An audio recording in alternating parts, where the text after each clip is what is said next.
In the city of Metropolis, the unthinkable has happened. Superman, the hero and the protector of this city and the world around it, Kal-El, the last son of Krypton, has fallen. Revealed to have been secretly the mild-mannered reporter Clark Kent all along, the Superman of this world died in defense of it. Moved by this sacrifice, and having recently sworn to end his villainous ways, Lex Luthor, once a bitter enemy of Superman, has taken up the hero's name and role as the guardian of Metropolis. Today he is foiling a heist at a local company called Geneticron. Outside, the former villain boasts to a gathered crowd of reporters and citizens that though Superman may be dead, the city is protected, as it always should have been, by a human. Upstate, a family watches this, and the father runs upstairs. You see, though the Superman of this world is gone, there are many other worlds, some of which have been lost to history. From one of those worlds, an older world now missing, full of familiar faces, a family has fled to this new world, the Earth of today. They have been living in hiding for some time, hiding from this strange new world around them. But they can't do this anymore. This world's Superman is dead, but the Superman of the older world will not let Luthor take this man's place. It's time for them to step out of the shadows, for the world needs a real Superman.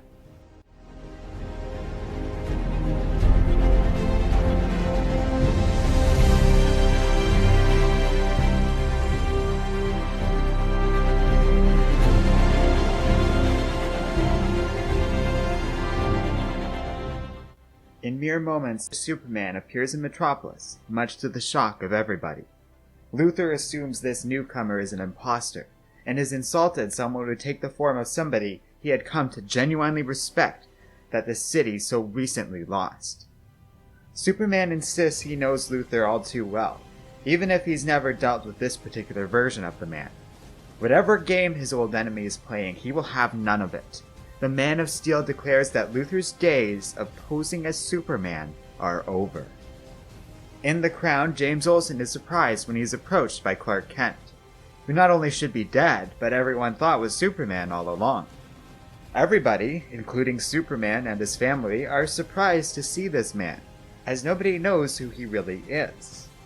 Unfortunately, there is little time to dwell on this, for the attack on Geneticron was actually a distraction, so a different group of thieves could steal something from a vault elsewhere in this company's building.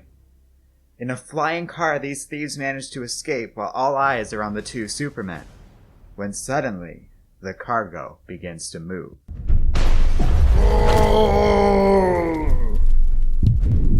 His name is Doomsday. Superman recognizes him as the one from his home, from his Earth, the one that killed him long ago. A massive fight erupts as the deadly alien attacks, the beast's impossible strength overwhelming both Luthor and Superman. Lois Lane, at home with her and Superman's son, John, observe all of this unfolding on television. Little do they know, another figure, far, far away, is watching all of this too. This hooded figure, who goes by the name Mr. Oz, closely observes Superman's actions, noting that the Man of Steel won't be able to win this fight through brute force alone. Desperate to avoid casualties, Superman forces Doomsday underground and pins him down with his energy beams. Superman has learned a lot since his original fight with Doomsday, one that, at the time, cost the man his own life, with Superman only returning through the use of Kryptonian battle armor. Kal-El knows he needs to keep his distance and never give the mindless monster an inch. Of course, that doesn't work when the monster suddenly has a mind.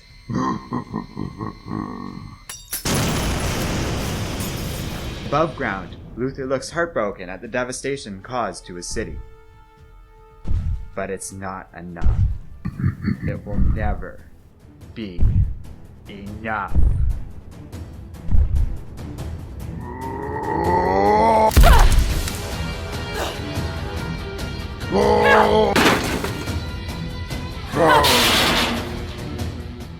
With Wonder Woman's assistance, Superman is able to drive Doomsday off, who suddenly is able to somehow disappear without a trace.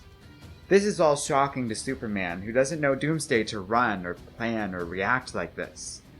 Thinking about the creature's habits and abilities, at the same time, miles away from one another, Lois and Superman remember Doomsday homes in on Kryptonians, and realizes he must be heading straight for their son, John. Superman takes off while Lois grabs John and flees from the family home in their truck. Wonder Woman commands Lex to look after the city while she takes off after Superman, who explains they have to save his son. This is, understandably, a bit of a shock to Diana, who was in a relationship with the other Superman, the one of this world, before he died. On the way, this new Superman explains to her everything that's happened, and by the time they catch up with the Kent family, Diana is warm and accommodating to the Kents. Lois points out that she was good friends with the Wonder Woman of her old world, and Diana insists here it will be no different. That is, of course, if any of them survive. Superman manages to knock the monster far away, and Mr. Oz, revealed to have been the one that orchestrated freeing Doomsday from Geneticron, has his people move in. Realizing something bigger is at play, Clark watches as the men open a portal around the villain, in an attempt to apparently imprison the Kryptonian monster. It fights back, destroying the portal, much to the disappointment of the ever-observing Mr. Oz. With Doomsday free, Superman leads the villain away from his family, who Wonder Woman moves to the Justice League's watchtower to keep them safe. With them in space, away from Doomsday's reach, she rejoins Superman in battle. The Man of Steel is able to successfully knock Doomsday into a hidden fortress he has in the Himalayas. Unlike the one in the Arctic, this was built entirely by Superman out of scratch, from his memories of his original fortress on his original world. And here, he and Wonder Woman, with extreme effort, are able to open a portal and force Doomsday into the Phantom Zone. With the dust settled, Diana and Clark say their goodbyes, for now. But Wonder Woman is happy to have been able to work with Superman once more. Back in Metropolis, Luthor is helping the survivors when Superman stops by to talk. On the Daily Planet rooftop, Clark remarks that his old enemy now owns his paper. Luthor assures him he'll ensure that the media coverage is responsible and ever watchful here in Metropolis. And Lex coldly states if Superman has any proof he is a villain, or is up to any wrongdoing, that the Man of Steel should come forward with it. Superman has no such proof. Kal-El asks why Luthor took on the cape and symbol of Superman, and Luthor explains that he did it for the city, for everyone. He offers to work as Superman's ally, but this Superman, wary of his enemy after many years of battling his own version of Lex Luthor, is reluctant to trust this new Lex. The two part on uneasy terms. Mr. Oz watches Clark reunite with his family, impressed at Superman's ingenuity in dealing with Doomsday. However, it was ultimately futile.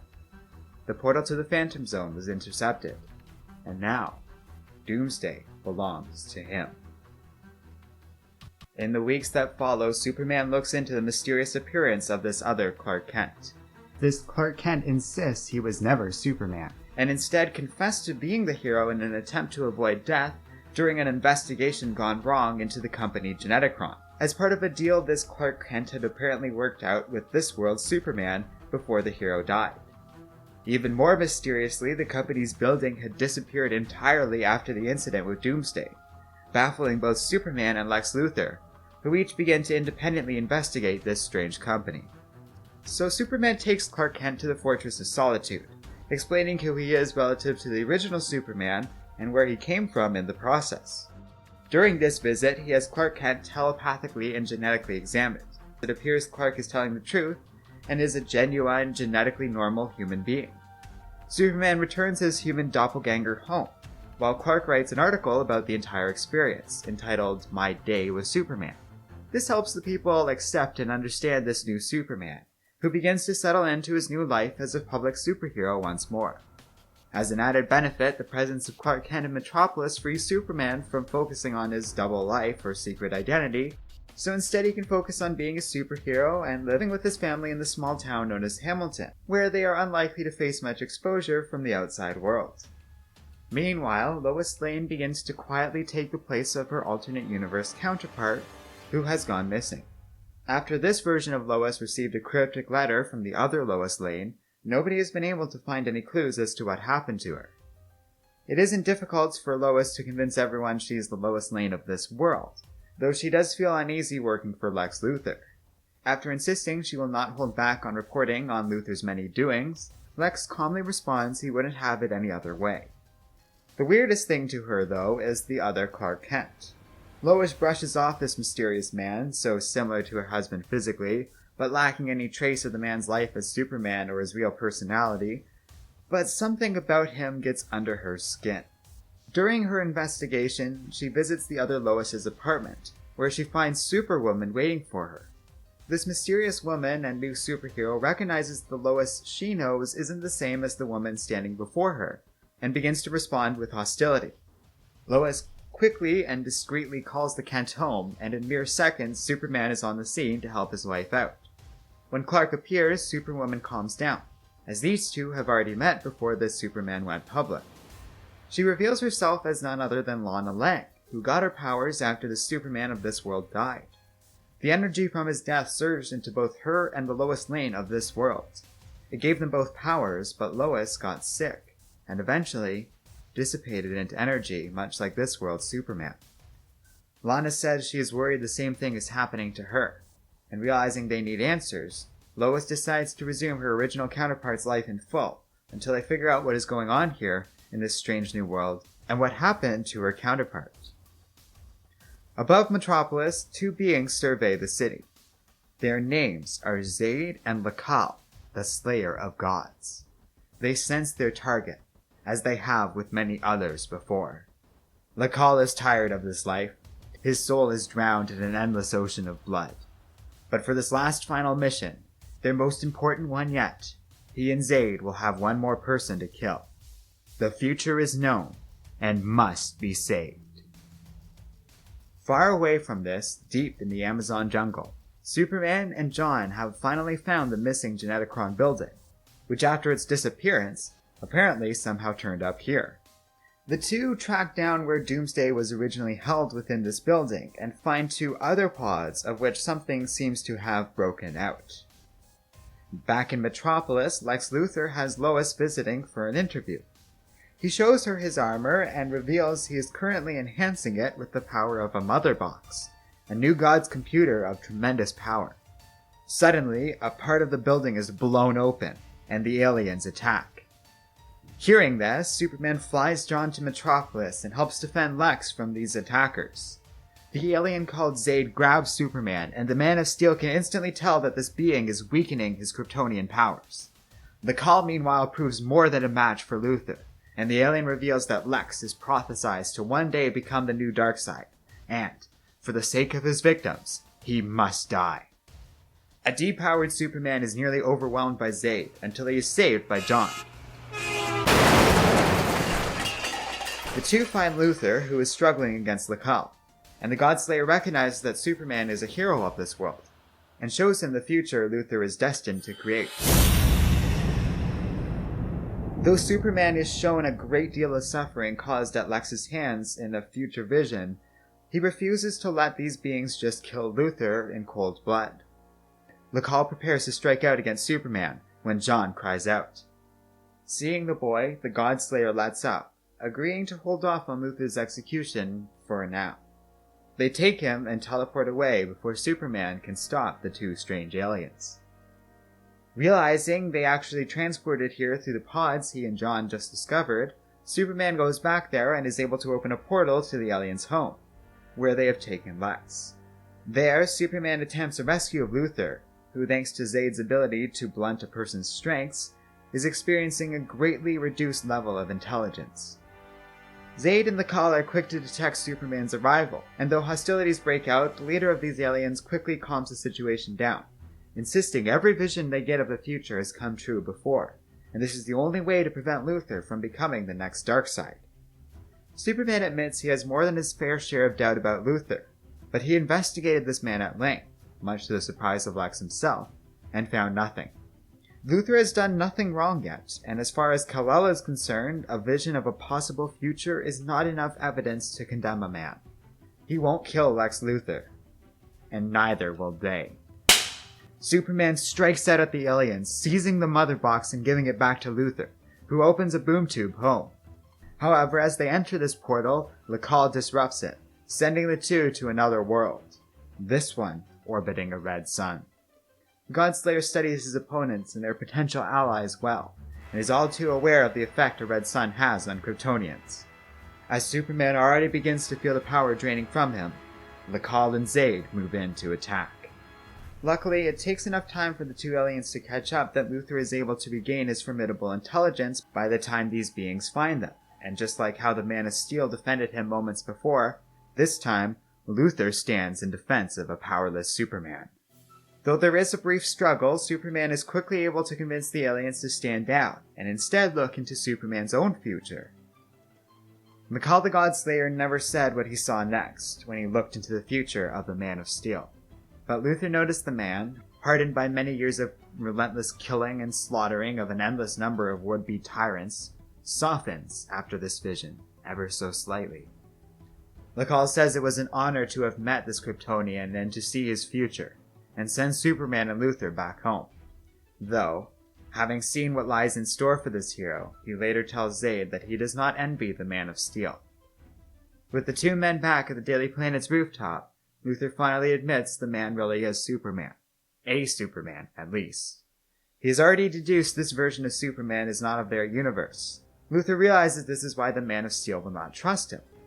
Superman says this experience has taught him he should judge a man for who he is, rather than what he feels they could be, and the two men agree to a fresh start with one another.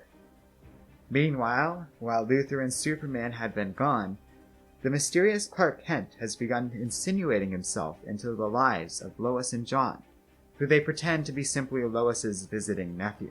As Lois begins to grow wary of the man, Superman is kept busy when the Himalayan fortress detects intruders breaking in. A number of prisoners are being held here, including the powerful telepath Blank, but Superman notes none of them have escaped. He quickly finds the intruders, the superhero Steel, and the dying Lana Lang in his care, who seems to be suffering the same fate as the Lois Lane of this world. They have come here for help, so Kal-El takes them to the other fortress in order to save Lana. Unbeknownst to them, they are watched by a group, including a man named Dr. Hank Henshaw. They decide to go investigate just what Superman is hiding in these mountains. Lana is placed in the Kryptonian battle armor, the same technology that once saved Superman from the verge of death, while Henshaw's team breaks into Superman's other fortress. In there, Blank is able to use his telepathic abilities to force his escape, and destroy the fortress in the process. In Hamilton, Clark Kent finds Lois at her home with her son, and realizes she's been lying to him all along. Something stirs within the man, and he begins to change. As Superman arrives home, unaware of the other fortress's destruction thanks to Blank's efforts to conceal his own escape, Clark Kent stops by, giving John a scrapbook. Lois and Clark are baffled about this, until, to their extreme alarm, John begins dissolving into nothing in front of them. He disappears in their arms, and the couple, enraged and deeply concerned, seek out this other Clark Kent. They quickly find him, but have to look all the way in Metropolis, even though he was in Hamilton moments before. Clark reveals himself and begins knocking Superman around with superhuman, impossible strength, revealing to the two that he was none other than Mr. Mixie Spittlelick all along. The transdimensional imp explains that he was taken prisoner by Mr. Oz, until he escaped and fled to Metropolis. He disguised himself as Clark Kent, even rewriting his own memories in the process, to make a complete disguise not even Superman could see through. With his memory restored after seeing John and Lois together, Mixie chose to kidnap the boy, and begins a convoluted series of games that Lois and Superman must complete in order to get their son back, and have their memories of becoming a family together completely erased by Mixie as a result.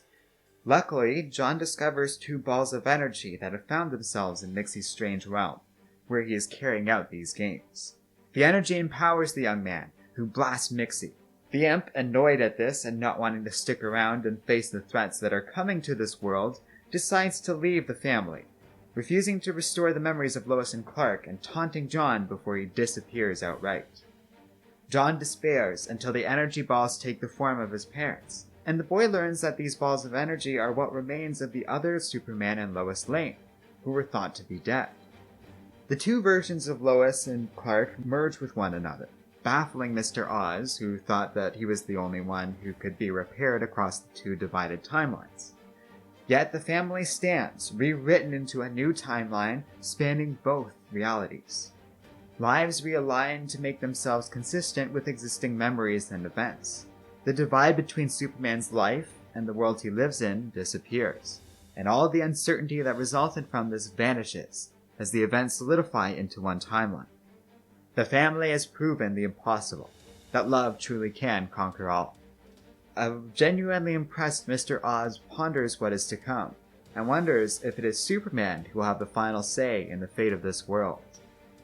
Or him. In the aftermath of all of this, Superman resumes the life of Clark Kent now that there is no doppelganger around, while people like Perry White suddenly know about Lois and their family together. The family decides to leave the peaceful town of Hamilton they have called home for a while now behind, and move back to Metropolis. Nobody really is conscious of the change that happened to them or the timeline, but something about it is unsettling to Superman, who travels to his fortress to review his own life history. Meanwhile, a mysterious force begins gathering together enemies of the Man of Steel. He remakes the villain Metallo, giving him a new and improved body, and recruits Blank, who has fled to New Mexico. He rebuilds another enemy of Superman, the Kryptonian AI construct called the Eradicator. The mastermind behind this is revealed to be Hank Henshaw, and he goads the team into helping him recruit another member, the villain known as Mongol. Together, they restore Hank's body to his desired form, that of Cyborg Superman. Meanwhile, as Superman reviews his history, which is more or less unchanged from finding his way to Earth as a baby and becoming the hero of Metropolis, Superman hears a voice that his robot Kellex does not register on any of his or the Fortress's sensors. Upon looking into this, Superman finds out it is Mr. Oz, who warns the hero that he is facing forces beyond his abilities. Oz smashes the statues made of Clark's adoptive parents, before vanishing as quickly as he appeared. This disturbs Superman, but confirms his suspicions that there's something lying ahead of him, a threat he knows nothing about. It is only then that Superman finally discovers the other fortress has been destroyed, and he vows to get to the bottom of all of this. In his new form, Cyborg Superman promises to help all the villains with their individual goals, and desire for revenge against Superman. Their team, however, is incomplete, and needs one more member to make Cyborg Superman's plans a reality. And that man's name is Zod. The team stage an attack on the Bell Rev Institute, where the Kryptonian general is currently being held by the American government. Meanwhile, Superman has his family hide out in their new apartment, which should be safe enough as for now nobody knows to look for them there. The Man of Steel then goes to the Watchtower, where Batman helps him trace the group that destroyed his fortress to the Bell Rev Institute. Batman explains that the prison has mysteriously been surrounded by a black dome recently, which is beyond the understanding of the Dark Knight. His sensors can't make heads or tails of it. Bruce thinks it's some kind of security measure, and using the satellite's cameras, the two heroes discover that the Eradicator and Cyborg Superman are currently trying to break into Bell Rev, so Superman races off to confront them. Batman offers to help as soon as the Watchtower's transporters are back online, but Superman insists this is a strictly Kryptonian matter. The dome is called the Black Vault, a unique barrier that renders even the strongest mind completely insane. As a Kryptonian construct, the Eradicator is immune to its effects, so it is able to guide Cyborg Superman through the barrier. Superman, on the other hand, is quickly overwhelmed by visions of the people he has lost over the years within the Black Vault. The barrier's effects cripple him, and Superman is trapped, only saved when the Black Vault is eventually imploded by Rick Flag. In this time, Cyborg Superman and the Eradicator were able to find and free Zod, and they convince the villain that they should all work together. Meanwhile, a disoriented Superman leaves Bell Rev to pursue them, only for the three to overpower the Man of Steel with ease. With no chance against them, Superman flees the scene, and finds John and Lois. He reveals why he was so easily beaten by Zod and the others. The Black Vault, known to have devastating effects on those who enter it, has left the Man of Steel completely blind. Cyborg Superman gathers his group together and explains they will all get what they want if they can steal technology from the Fortress of Solitude that will give them access to the Phantom Zone. Zod can free his army from that realm, and they can use it to take this planet and rebuild Krypton proper. On this new world, they will have ample resources to give each of the villains whatever they desire. Seeking safety, the Kent family relocates to the fortress, knowing its defenses will be best suited to protect them. Unfortunately, Kelex is unable to fix Clark's blindness, and isn't even able to fully explain what is causing it. Suddenly, multiple targets land in front of the fortress. Demanding Superman's surrender, Zod prepares to attack, so Superman rushes off to confront the villains. As bad a condition as he is in, he has no choice but to protect his family. Kelex, meanwhile, calls for help. A blinded Superman is no match for the villains, who begin pounding Superman into the ground. But luckily, reinforcements quickly arrive. With the help of Supergirl, Steel, Lex Luthor, the new Superman, and Superwoman, Superman launches a counterattack against the villains. Kal-El and Zod lock into combat with one another, and Zod realizes what he thought was Superman getting lazy in their earlier fight was actually evidence of Superman's new weakness. He can't see. Zod is impressed as Superman is using his enhanced hearing to compensate for this. It's an effective tactic, until someone uses it against you.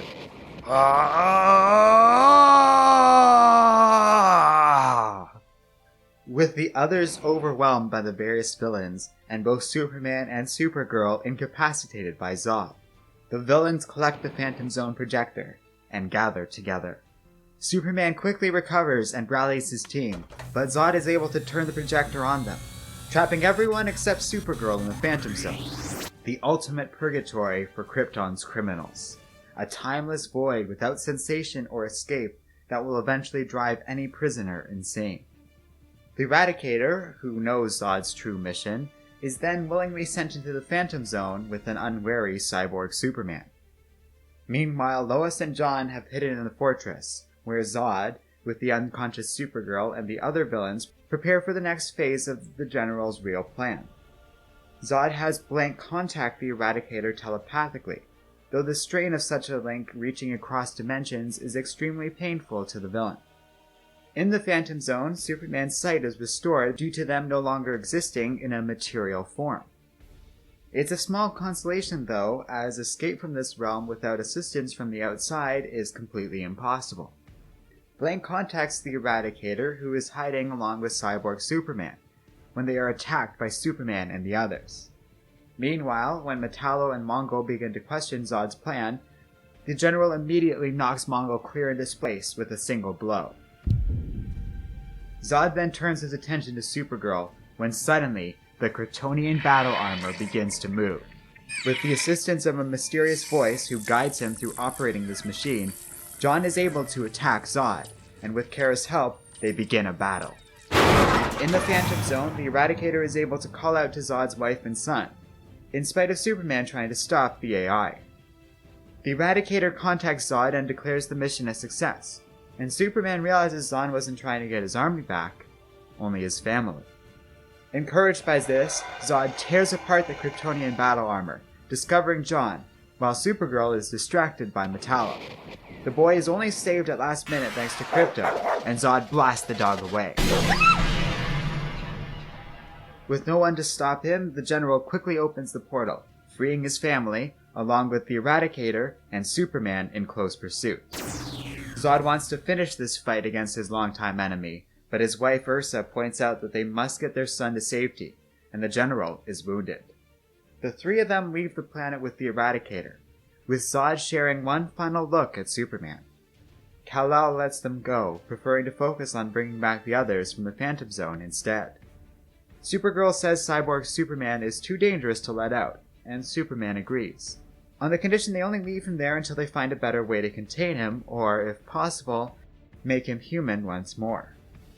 While Lois and John hide away, not wanting to give their identity away to Lex Luthor, John wonders about the voice that helped him earlier, though a distracted Lois is dismissive of these words.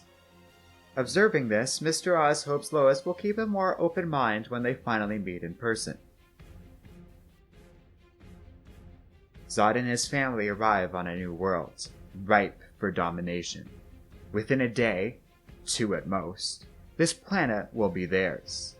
And soon, Krypton will live once more.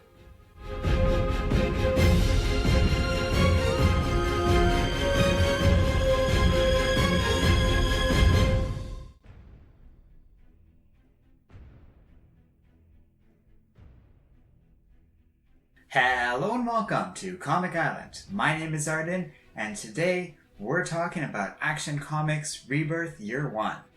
So when I made our first Rebirth Year 1 video, I put a Patreon poll up asking what series people would like me to go over for Rebirth's first year out. The series that won, and the comic line most requested by our viewers in general for this, was easily Action Comics, which pretty much outpaced everything else with ease. At the time, it was easy to understand why. I was already familiar enough with the Action Comics of the Rebirth era, and their outstanding quality. So I figured it would be an easy experience to go through these comics in a little more detail. And even though I already kind of knew what to expect, I was still impressed by how good this series has gotten in the time of Rebirth. There's so much Action Comics gets right that it's very easy for me to understand why a lot of our viewers and comic book readers in general have really started to take an interest in this almost 1,000-issue long comic book line. I almost don't even know where to begin with this Rebirth era stuff. Both the story and art are well done throughout the entire first year of Action Comics in the Rebirth era. Dan Jurgens handled the writing during this period, while more artists worked on this thing than I can count or go through individually. Yet the art deserves a metric ton of praise. In spite of a lot of different people being involved throughout these comics, the artists and colorists do an amazing job at keeping a certain quality consistent throughout this series. Everything is so realistic, from facial expressions to action, and it's all just so well done. I don't think there's a weak penciler, inkler, colorist, or even letterer on the team, though 2 people stand out that I want to give a special shout out to in particular. First is Doug Mahnke, whose level of detail is nothing like what I've seen ever before. It's got an almost Jim Lee quality to the art, but I think he has a level of detail I just can't compare with any other comic book artist ever. It's pretty amazing and just impresses me over and over and over again. The other shout out I want to give to is Robert Lee, who does some pretty fantastic lettering for this series. We don't give a lot of shout outs to lettering, but near the end of Revenge, he does this thing where all the dialogue spoken in Mandarin is done in blue text. It's a very simple and small detail, but one I thought was really effective at showing the new Superman speaking in a different language, as well as giving us an idea of what other characters can speak Mandarin to him, like Superman, who can very much do so when talking to Kong, or when Blank is able to telepathically communicate with the young hero. Like I said, it's a very small point, but a significant one that I rather enjoyed. It's something I just appreciated, and it looked a little better than what comics usually do to denote a foreign language being spoken through the use of brackets or subtitles. These are small examples of a massive volume of comics done by this art team behind Action Comics, and it's full of competent, clever, and simply beautiful work throughout the entire first year of issues. Really, it's one of the best features in this comic, if not the best feature. Dan Jurgens is an interesting fellow, and a choice that surprised a lot of people, myself included. This is an old-school writer who first started out in the 80s and has a long history of writing for Superman. You likely know him best as the guy who wrote Death of Superman, but he's done a lot more than that. He created Cyborg Superman, wrote a couple of fairly cool crossovers with various other companies, and has been responsible for several other comic book gems over the years. He's a pretty cool dude, but I'm not going to pretend Death of Superman is a story I enjoyed or look back on fondly. I've heard it described as the Michael Bay movie of comics, and I'm inclined to agree with that sentiment. Death of Superman is not bad, strictly speaking, it's just a little boring. Superman and Doomsday fight, and then they fight, and then they fight, until eventually Superman just sort of dies. For a while at least, before some really weird, confusing nonsense happens, and pretty soon he's back. In the modern age, Jurgen had been making a lot of comics I'm afraid I can only really describe as mediocre at best. And to be honest, more often than not, they were just plain awful. I did not care for his time on Green Arrow, and Future's End was just awful. But he did alright with some of his Superman comics, and did a straight-up great job with Batman Beyond outside of Future's End. All of this sets the stage for Rebirth, and a lot of people, myself included, were pretty ambivalent about him taking on Action Comics. Add in the fact the first story arc was about Doomsday, even though we had just got a major story arc featuring the villain less than a year before Rebirth had began, and Jurgens doesn't exactly have a great track record with this villain, you should at least be able to understand why I and others were so skeptical about this thing before we even started. Of course, healthy skepticism is fine so long as you approach the material in question with an open mind. For those of us who did, oh man, were we rewarded for it. Let me make something very clear, having just gone out of my way to underline just how ambivalent I am about Dan Jurgens before reading Action Comics. This series is a brilliant read and one of the best written runs ever to come out of this particular series. Obviously, in almost 1,000 issues, there's plenty of great runs throughout the history of Action Comics. The Rebirth era, though, is still one of my favorites, and for many reasons. Aside from the already mentioned art, the central point of Action Comics in the Rebirth era are twofold. First, there is a concrete focus on action. This is to be expected out of something called Action Comics, but the creative team do a really good job with it, not only writing out lots of high-stakes action with Superman, which is never easy, but also keeping all the associated characters involved in the heat of things, and the art team really delivers on Jurgens' strongly paced action issue after issue. The second focus of Action Comics is a huge, consistent look at characters. From major characters like Superman, Lois Lane, and Lex Luthor to more minor but important figures like Lana Lane, John, the Godslayer, and even Mr. Mixie Spitalik, every character is written not only with a surprising degree of nuance, but a good amount of depth to them. I singled out Lois, Clark, and Lex in particular because they are not only well written, but provide the bulk of this comic's narration, each sharing it on different issues, and it's so well done, getting into these characters' thoughts and feelings about the world around them. Getting good narrative moments like this reminds me of how we don't get enough of that sort of thing in modern comics, and I like when they do it. Hearing from the character's perspective is something the comics can do well that other mediums can't, and I really don't like how it's gotten out of fashion in modern comics. This narration delivers on little moments, like Lois and Clark figuring out Doomsday's behavior at the same time due to their heavy level of experience and Lois's incredible familiarity with all things Superman at this point. Lois in general stands out. She constantly has interesting stuff to do and is often very directly involved in the plot in important ways. And not once did I ever feel like she was forced into any of the comics or stories. Lex Luthor is fun, and his time in the comics are filled with great little moments as well. His narration is super interesting, like when we learn that he had no idea Superman had thoroughly investigated him not long ago, or the gradually building of trust between these two that happens throughout the first year of Action Comics in Rebirth. It's a touching moment after Lex explains, with quite a bit of sincerity, that the New 52 Superman taught him the value of being a hero, and that he had a genuine change of character during the events of Forever Evil. That's smart and is sort of the follow-through from events and character development that superhero comics need and lack far too often. We learn a lot about these characters throughout the story, and Dan Jurgens deserves so much credit for writing these characters so well. He really lays it all out nicely in the first story arc. Superman is changed from the man who first fought Doomsday at the cost of his own life. Kal-El learned from that experience and fights smarter, but also with the sense that he cannot die like he did last time. Because unlike then, it would now mean leaving his family behind on this strange new world, and he cannot accept that. So he looks for other solutions. Solutions that put Wonder Woman in quite a bit of risk, but a solution that nevertheless works, and no one has to die in doing so. This is the sort of smart writing that's consistent throughout Action Comics. Take the call to Godslayer, for example. I thought that arc was going to shape up to be some really boring filler. But the villains were very compelling, rounded-out characters with a strong backstory. There's a reason Lacall gives pause when John cries out to him, because he has this past with his own children that informs his character and makes him very interesting. I'd be happy to see him and Zayd again because they were compelling in their own right and made for good Superman villains. It was also a very interesting follow-up to the events of the Darkseid War, which was cool too. When we go into Superman Reborn, it not only paid off the Clark Kent mystery quite nicely, but also resolved any potential confusion over the two timelines in one fell swoop.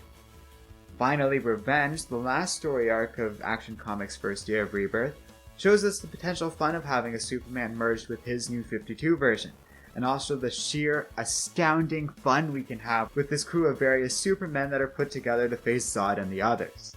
It's all so good. Time and time again we are delivered entertaining content with characters who are presented in a way that I could very much follow indefinitely.